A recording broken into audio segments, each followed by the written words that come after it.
In 1904, a white man made a major mistake. He stepped off the train in the Mississippi Delta and started causing a scene, a ruckus, shoving, acting like he owned the place.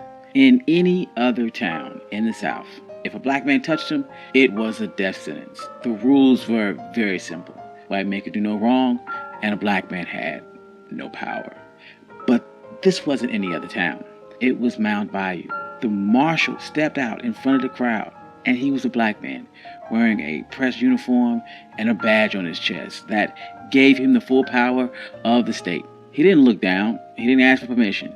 He walked right over to the man and put his hand on his shoulder and told him that he was under arrest. Imagine the confusion on his face.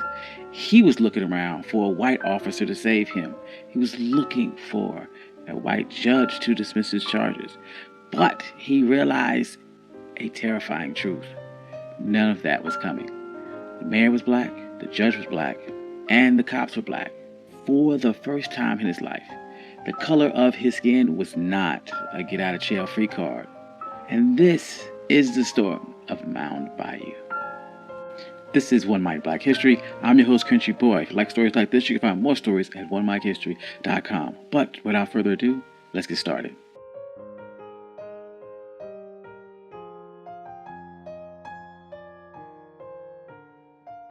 This wasn't a fantasy. It wasn't a movie.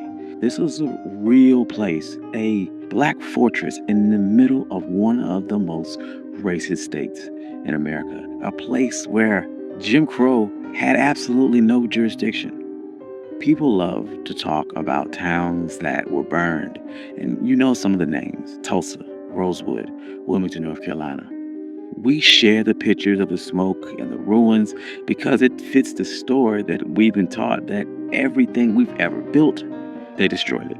But that doesn't tell the complete story. There was a town that they couldn't burn. A town that stood for nearly a century as a living, breathing proof that black people did not need immigration to survive. All they needed was infrastructure. This is the story of Mound Bayou, Mississippi. And if you ever wondered what it looked like when a community stops asking for permission, this is your blueprint. So, to understand how a place like this could even exist, you have to go back to a bit of a paradox. You have to go back to a plantation called Davis Bend. Decades before the Civil War, there was a plantation owned by Joseph Davis, the older brother of Jefferson Davis, the president of the Confederacy. But Joseph Davis was different. He was a utopian socialist. He believed that if you gave enslaved people enough autonomy, they could produce more. So he set up a system that looked less like a labor camp and more like a twisted experiment on self-governance. Enslaved people had their own court system with their own judges and juries to settle disputes. They were trained to be managers. They learned how to keep complex ledgers, how to negotiate contracts with steamboat captains, and how to run a massive agricultural enterprise. Growing up in this system was a young man by the name of Isaiah T. Montgomery. He was more than just a laborer. He was a secretary. He was in the room where deals were being made. He saw the paperwork, and he learned the hidden language of capitalism. When the Civil War ended, Isaiah looked around at the chaos of Reconstruction and saw the violence rising. He saw the Ku Klux Klan forming, and he realized something profound. Integration was a trap. As long as black people lived under white jurisdiction, they would never truly be free. He didn't want to fight for a seat at the table. He was trying to build his own damn house. He knew that he couldn't just take the land. He had to make a deal with the system. So in 1887, he found a surveyor's map and pointed to a spot in the Yazoo Delta, a place that no one wanted. It was about 840 acres of nightmare. It was thick with timber, swamp water, and black bears. The mosquitoes were so thick that if you waved your hand, you'd catch a fistful. The Louisville, New Orleans, and Texas Railroad owned the land, but they couldn't do anything with it because no white settlers were desperate enough to clear it. So Isaiah Montgomery put on his suit and went to the railroad executives and made them a business proposition. He said, You have a railroad going through a useless swamp. Sell it to us. We'll clear the trees, we'll drain the water, we'll plant the cotton, and we'll turn your empty track into a gold mine. The white executives simply saw dollar signs. They thought they were taking advantage of a desperate people. They had no idea they were funding a fortress. Montgomery would purchase the land for $7 an acre. But here's where the genius part came in, and the part that changed history. He set up a charter for the town. The policy included that the land in Mound Bayou could only be sold to other black folks. Think about that. He used the exact same restrictive covenants that white neighborhoods like Levittown used to keep us out, but he flipped that weapon. He used it to keep the oppressors out. This created an invisible wall around his town. If you didn't own the land, you couldn't vote in the town elections. If you couldn't vote, you couldn't be the sheriff. You couldn't be the judge. By controlling the land, you controlled the law. He moved with some urgency. He knew that they were on a race against time. The first settlers crept through in rough shanties, fighting off malaria and wild animals while clearing the trees by hand. But within a decade, the swamp was gone, and the place was a bit of a miracle. By 1907, if you walked through the streets of Mound Bayou, you wouldn't have seen the struggle. You would have seen power. There were 13 black-owned stores. You would see 3 cotton gins humming with machinery. You would see a train depot that was busier than some of the white depots in neighboring towns. They even printed a newspaper, The Demonstrator, because if you didn't control the media, someone else would write your story for you. But this isn't just about buildings. The town also closed the loop on economics. In most places, a black farmer would grow his cotton, but he'd have to take it to a white gin to be processed. The white owner would then cheat him on the weight, and then he would take his money to a white bank where they would charge him predatory interest, and he would spend it in a white store that wouldn't even let him try on shoes. Every black dollar went into white hands immediately. But Mound Bayou changed that. The cornerstone of this strategy was the Bank of Mound Bayou, founded in 1904 by Charles Banks. They called him the Wizard of Finance. He understood that freedom wasn't real unless you could fund it. When he opened the bank, it wasn't just a place to store cash. Farmers from all over the Delta, even outside of the town, started to bring their money to Charles Banks because when he walked to the lobby, they were treated like human beings. They could get a loan to buy seed or equipment without signing away their dignity. And that money stayed within the town. The bank lent that money to the grocer hired a carpenter, the carpenter played the doctor, and the dollar circulated 5, 6, 7 times before it left the community. But the greatest test of this infrastructure wasn't just banking, it was survival. During the 1940s, if you were black and you got sick in the Mississippi Delta, you were in trouble. White hospitals would not take you, or you were thrown in the basement ward with no heat and no nurses. You could die from a simple infection because you were on the wrong side of the color line. So Mound Bayou decided to build a healthcare system. They didn't ask the government for a grant. They went to fraternal orders.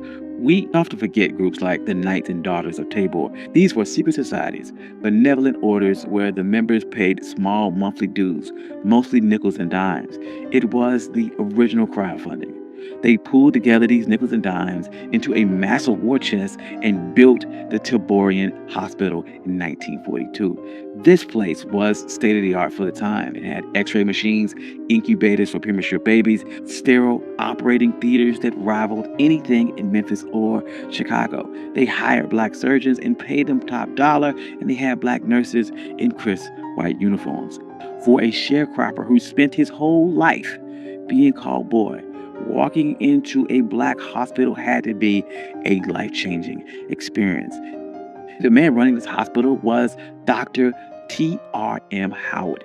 He knew that you couldn't just have a healthy body in a sick society. You had to fix the politics too. So he turned Mound Bayou into a headquarters for the civil rights movement in the Delta. He launched the Regional Council of Negro Leadership. Every year they would hold massive rallies in a field just outside of town. Sometimes up to 10,000 people would attend. Dr. Howard would get on stage and give them practical instructions on how to use their economic power. And this is where slogans like Don't buy gas where you can't use the restroom would come from. This was years before the Montgomery bus boycott, and he was teaching people that their wallet was a weapon. And if a gas station wouldn't let you use the restroom, you keep your money in your pocket and keep driving. See, when you start messing with the money, the system begins to fight back. In 1954, the Supreme Court ruled on Brown versus Board of Education, and the white power structure in Mississippi panicked. They formed the White Citizens Council. These were bankers, politicians, and merchants. They were called the middle class Ku Klux Klan. And they decided to use financial warfare to attempt to crush the movement. They initiated something called a credit freeze. They made a list of every activist, every member in NAACP, every person who dared to speak up. And they called banks and they said to call in your loans. Suddenly, black business owners had 24 hours to pay off debts they thought they had years to pay. Farmers went to buy seed and were told that credit was no good.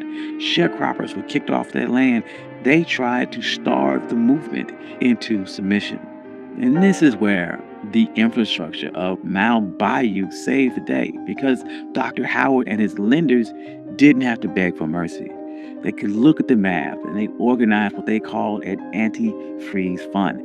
They reached out to the Tri-State Bank of Memphis and other black-owned institutions, and they moved massive amount of capital into the Delta. When a white bank called in a loan on a black activist, Dr. Howard could step in and say, "We will take on that debt." They would pay off the white bank and refinance the loan for the black institution. This kept storekeepers stocked, this kept mortgages current, and this kept black trucks moving.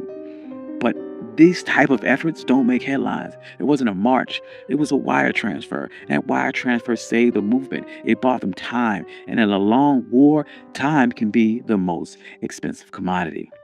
This black fortress protected people in ways that went beyond money.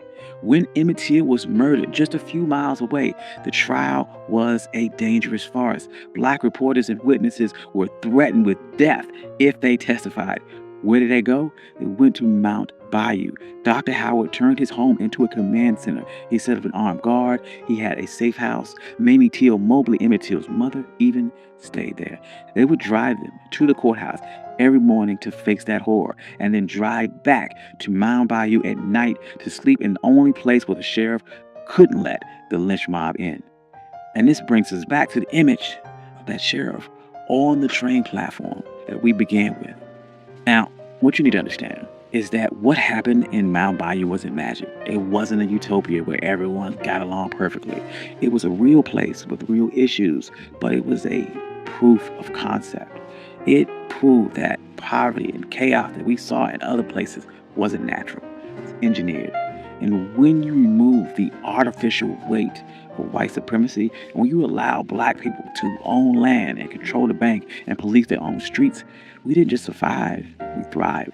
We built hospitals, banks with surplus capital. We built towns that were safe, clean, and more prosperous than the white towns that were attempting to destroy us. And Mound Bayou, it's still here today. It's smaller. The highway system bypassed it, and the economy changed, just like it did for a lot of small rural towns and for a lot of black businesses. But the most important thing about Mound Bayou isn't how big it is today, is that it never burned. Unlike Tulsa, unlike Rosewood, the mob never came from Mound Bayou. They couldn't. Infrastructure was too strong. Ownership was too absolute. They had built a wall of deeds and dollars that hate couldn't climb over. So the next time that someone talks about trauma porn and that it's just an endless cycle of us building and destroying it, you can tell them about the black town that was built in the swamp. Tell them about the sheriff who arrested a white man. Tell them about the bank who fought a credit freeze and won. And tell them that we didn't just survive the system. When we wanted to, we built a better one. Thank you. I'm your host, Country Boy. This has been One Mic Black History. If you like stories like this, you can find more stories like this on OneMicHistory.com. I also have a Substack. I would love to see you there. I post articles every single week, and I post notes every single day. I'd like to thank all my day ones and my financial contributors. I love every single one of you. Without you, none of this could be possible. Peace.